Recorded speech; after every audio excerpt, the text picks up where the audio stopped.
नमस्कार दोस्तों, आप सभी का हमारे एमडीएस न्यूज चैनल में स्वागत है। दोस्तों, आज हम बात करेंगे 24 दिसंबर के सभी मुख्य समाचारों और तमाम बड़ी खबरों के बारे में। दोस्तों, अगर आप हमारे चैनल पर नए हैं तो प्लीज चैनल को सब्सक्राइब करके बेल आइकन को भी दबा दें, जिससे आप सभी तक सभी ताज़ा खबरें जल्द ही पहुंचा सके। तो आइए दोस्तों, बिना टाइम वेस्ट किए खबरों पर नजर डालें। चलिए बढ़ते हैं आज के पहले अपडेट की ओर। रुपी ओपन टुडे द 23 दिसंबर 2020। अमेरिकी डॉलर के मुकाबले भारतीय रुपया कमजोर, 6 पैसे गिरकर खुला भाव। शुरुआती कारोबार में आज अमेरिकी डॉलर के मुकाबले भारतीय रुपये में नरमी के साथ कारोबार दर्ज किया जा रहा है। शुरुआती कारोबार में अमेरिकी डॉलर के मुकाबले रुपया 6 पैसे की नरमी के साथ 73.90 प्रति डॉलर के भाव पर खुला है। बीते सत्र में अमेरिकी डॉलर के मुकाबले रुपया 73.84 प्रति डॉलर के स्तर पर बंद हुआ था। रुपये पर एक्सपर्ट की राय। मोतीलाल ओसवाल के vice president research Amit Sajeja के मुताबिक आज के कारोबार में रुपया दिसंबर वायदा में 74.20 के लक्ष्य के लिए 73.90 के भाव पर खरीदारी कर सकते हैं। रुपये के इस कॉन्ट्रैक्ट के लिए 73.75 का स्टॉप लॉस लगाना चाहिए। आज के कारोबार में रुपये में 73.80 - 74.10 के दायरे में कारोबार के आसार हैं। Angel broking deputy vice president energy एवं करेंसी अनुज गुप्ता के मुताबिक इंट्राडे में रुपया दिसंबर वायदा में 73.60 के लक्ष्य के लिए 74.20 के भाव पर बिकवाली फायदेमंद है। रुपये के इस सौदे के लिए 74.40 का कोविड-19 वैक्सीन को लेकर बड़ी खबर। कोविड-19 वैक्सीन ऑक्सफोर्ड एस्ट्राजेनेका की वैक्सीन को सरकार अगले हफ्ते दे सकती है मंजूरी। दुनिया भर में कोरोना वायरस का कहर थमने का नाम नहीं ले रहा, जिसकी रोकथाम के लिए कई देशों में कोविड-19 वैक्सीन का ट्रायल जारी है। रूस, ब्रिटेन और अमेरिका में टीकाकरण प्रक्रिया भी शुरू हो गई है। वहीं मीडिया रिपोर्ट से मिली जानकारी के अनुसार कोविड-19 से निपटने के लिए एस्ट्राजेनेका और ऑक्सफोर्ड यूनिवर्सिटी की वैक्सीन को सरकार से अगले हफ्ते मंजूरी मिल सकती है। रिपोर्ट के मुताबिक इसके स्थानीय निर्माता द्वारा अतिरिक्त आंकड़े उपलब्ध कराए जाने के बाद सरकार से इसे मंजूरी मिलने के संकेत मिले हैं। देश में कोरोना के लगातार बढ़ते मामलों को देखते हुए भारत अगले महीने अपने नागरिकों को टीका लगाना शुरू करना चाहता है। फाइजर इंक और स्थानीय कंपनी बायोटेक द्वारा बनाए गए टीकों के लिए आपातकालीन उपयोग पर भी विचार किया जा रहा है। बता दें कि भारत पहले ही एस्ट्राजेनेका के 5 करोड़ से अधिक टीकों का निर्माण कर चुका है। अंटार्कटिका में पहुंचा कोरोना वायरस। कोरोना से नहीं बचा दुनिया का कोई कोना, अब अंटार्कटिका में भी पहुंच गया वायरस। कोरोना वायरस अब दुनिया के हर कोने तक पहुंच गया है। अंटार्कटिका में चिली के सैन्य और रिसर्च बेस भी कोरोना की चपेट में आ गए हैं। इसके साथ ही वायरस ने हर महाद्वीप को अपनी चपेट में ले लिया है। जनरल बर्नार्डो ओ हिगिंस रिकल में बेस पर 36 लोगों को सोमवार को कोरोना पॉजिटिव पाया गया। माना जा रहा है कि 27 नवंबर को चिली से यहां आई डिलीवरी के साथ वायरस आ पहुंचा। कोरोना पॉजिटिव लोगों में 26 सैन्यकर्मी हैं, जबकि 10 ठेकेदार हैं जो फैसिलिटी में मुरम्मत का काम करते हैं। चिली सेना का कहना है कि सभी गैर जरूरी स्टाफ को वापस बुला लिया गया है। बताया जाता है कि बेस पर 60 लोग रह सकते हैं, जिनमें वैज्ञानिक भी शामिल हैं। यहां कुल 24 ठेकेदार काम कर रहे थे। अभी तक सिर्फ अंटार्कटिका दुनिया का ऐसा कोना था जहां घातक कोरोना वायरस नहीं पहुंचा था, जो दुनिया भर में करीब 8 करोड़ लोगों को शिकार बना चुका है। महामारी को देखते हुए पर्यटन भी रोक दिया गया था।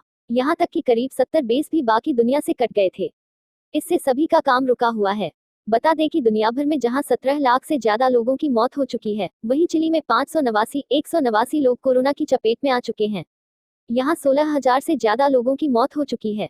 वायरस का सामना करने के लिए दुनिया की बड़ी फार्मा कंपनियां वैक्सीन बनाने में जुटी हैं और अमेरिका, ब्रिटेन में ट्रायल के बाहर फाइजर की वैक्सीन देने का काम शुरू हो चुका है। अमेरिका में मोडर्ना की वैक्सीन भी दी जाने लगी है। चलिए दोस्तों, नजर डालें कोरोना आंकड़ों की ओर। कोविड-19 इंडिया 24 घंटे में मिले कोरोना के 23,950 मरीज। केरल में सबसे ज्यादा एक्टिव केस। देश में कोरोना मरीजों के ठीक होने की रफ्तार तेजी से बढ़ रही है। कोरोना के अब तक 1,90,66 मरीज हो चुके हैं। पिछले 24 घंटे में 23,950 नए मरीज बढ़े। इस दौरान 333 लोगों की मौत हुई, जबकि 26,895 मरीज ठीक हुए। कोरोना के कुल मरीजों में अब तक 95.63% यानी 96,63,382 लोग ठीक हो चुके हैं। देश के 33 राज्यों और केंद्र शासित राज्यों का रिकवरी रेट भी 90% से ज्यादा है। मतलब इन राज्यों के 90% से ज्यादा मरीज ठीक हो चुके हैं। कोरोना से अब तक 1,46,444 लोगों की मौत हो चुकी है। अब कुल 2,89,240 मरीजों का इलाज चल रहा है। देश में अब केरल इकलौता ऐसा राज्य है जहां सबसे तेज कोरोना के मामले बढ़ रहे हैं। यहां पिछले एक हफ्ते के अंदर 38,000 से ज्यादा नए मामले सामने आए हैं। हर दिन 5 से 6,000 नए मरीज मिल रहे हैं। एक्टिव केस के मामले में भी केरल अब देश का सबसे बड़ा राज्य हो गया है। यहां अब 61,487 मरीज ऐसे हैं जिनका इलाज चल रहा है। इस मामले में महाराष्ट्र अब दूसरे नंबर पर हो गया है। यहाँ 58,376 एक्टिव मरीज हैं। अब हिमाचल प्रदेश और सिक्किम दो ऐसे राज्य बचे हैं जहां रिकवरी रेट 90% से कम है। हिमाचल प्रदेश में अब तक 89% और सिक्किम में 89.6% लोग ठीक हुए हैं। मोदी सरकार की ओर से बड़ा अपडेट सामने आया है। मोदी सरकार का बड़ा फैसला, दिवाला कानून के तहत नए मामले लाने पर लगी रोक की अवधि 3 माह बढ़ी। केंद्र की नरेंद्र मोदी सरकार ने दिवाला एवं ऋण शोधन कानून के तहत नए मामले शुरू करने पर लगाई गई रोक को 3 महीने बढ़ा दिया। कोरोना वायरस महामारी के दौरान आर्थिक गतिविधियों में आए रुकावट के चलते दिवाला कानून के तहत नए मामले शुरू करने पर रोक लगा दी गई थी। 25 दिसंबर 2020 से शुरू होगी रोक की 3 माह की नई अवधि। कॉर्पोरेट कार्य मंत्रालय ने एक अधिसूचना जारी कर दिवाला कानून के तहत नए मामलों को लाने पर जारी निलंबन की अवधि को 3 माह के लिए बढ़ा दिया। यह अवधि 24 दिसंबर 2020 को समाप्त हो रही थी। रोक की 3 माह की नई अवधि 25 दिसंबर 2020 से शुरू होगी।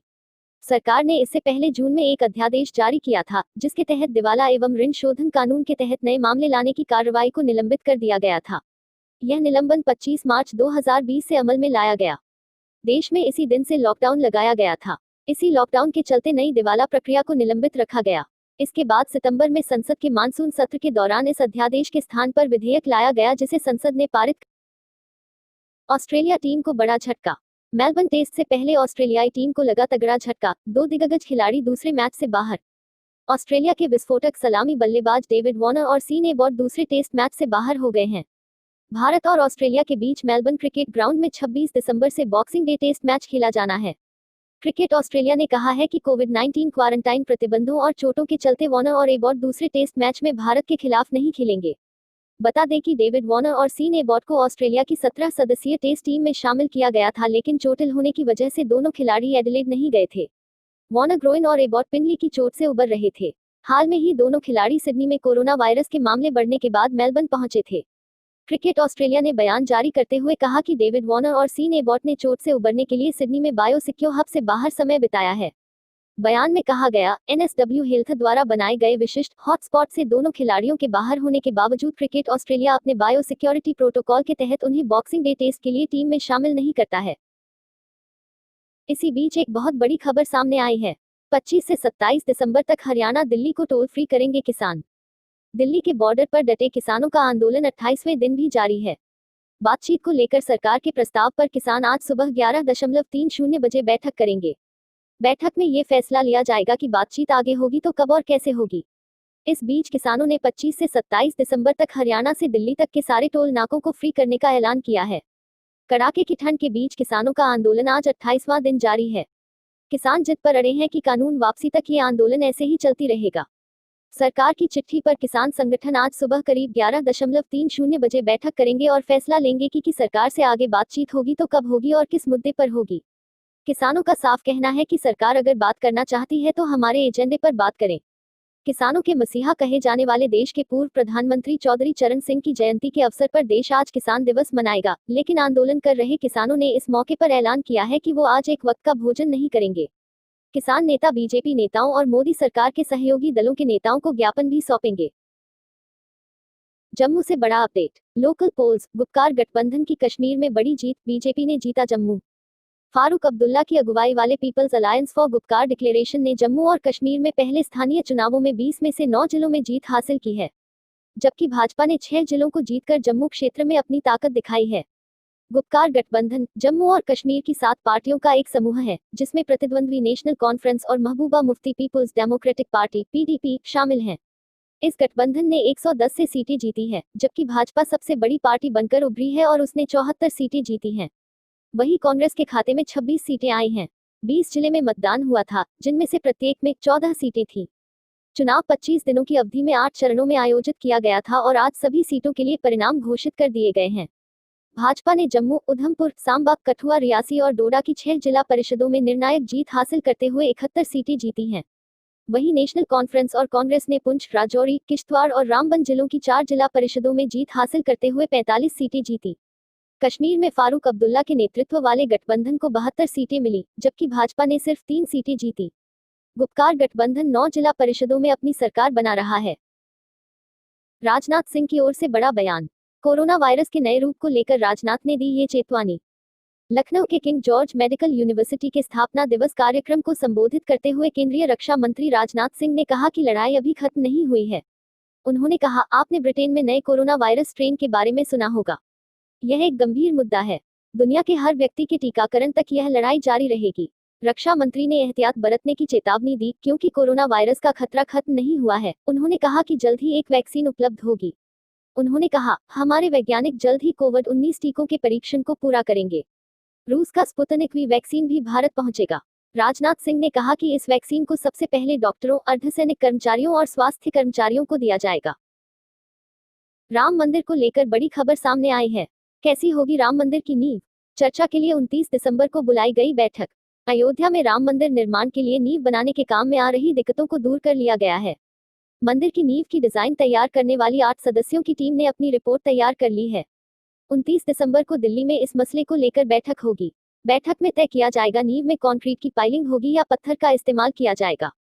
आईआईटी, भारतीय प्रौद्योगिकी संस्थान, दिल्ली के पूर्व निदेशक वीएस राजू की अगुवाई में कमेटी ने अध्ययन किया है कि राम मंदिर की नींव खुदाई में काफी नीचे तक सिर्फ रेत ही मिली थी। इस वजह से भारी पत्थरों को लगाकर 1000 साल के लिए मंदिर का निर्माण करना मुश्किल है। ट्रस्ट ने पहले ही साफ कर दिया है कि मंदिर निर्माण में सरिया या लोहे का इस्तेमाल नहीं किया जाएगा।